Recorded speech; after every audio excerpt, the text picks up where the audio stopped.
In this video, we'll be discussing Java types. Java is a language with explicit types. That means when you're declaring a variable, you have to tell the program what type your variable is.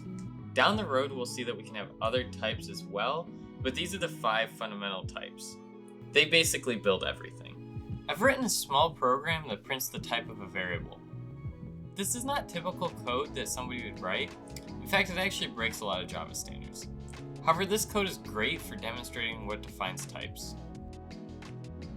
Let's begin by talking about the most basic type, a Boolean. A Boolean is a type that holds either true or false. Those are the only 2 values that it can hold. But we'll see later that this actually is the most powerful type that we can have. With the program that we have here, we have a blank spot here that we can type in values. If I give this a value and run it, it will print out that type. So if I give this true and run the program, we'll see that it gives me the answer of a Boolean, which is exactly what we want.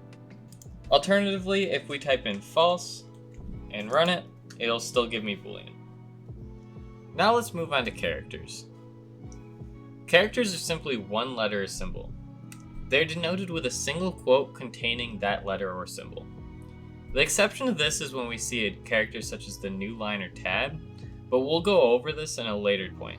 They're not overly complicated though. If we give this program a character such as A, and then run the program, we'll see that its type has changed from Boolean to character. And as mentioned before, we also have the new line character, which I don't expect you guys to know as of right now. Just see that it's 2 characters long, and when we print it, its type is still character. Naturally, when we talk about characters, we then move to strings. We saw strings in the last video when we talked about Hello World. Strings are sequences of characters that are surrounded by a double quote rather than a single quote.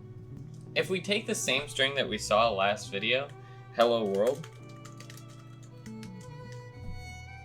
surrounded by these quotes, and then we print out its type, we'll see that the type is changed to string.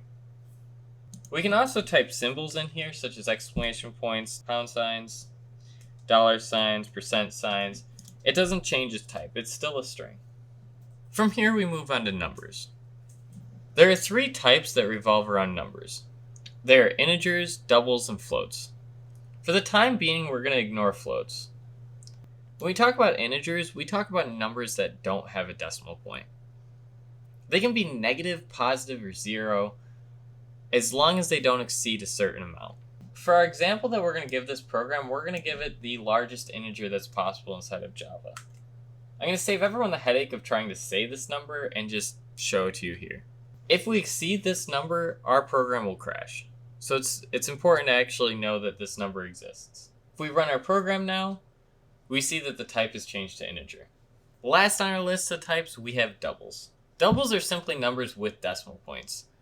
The exact opposite of what we had with an integer. Numbers such as pi and e, they are doubles.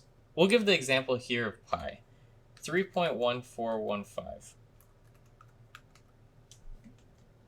When we print its type, we see that it's changed from integer to double.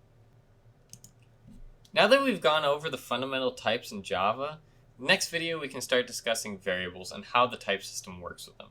If this lecture was helpful, don't forget to hit that like button and subscribe for our latest content.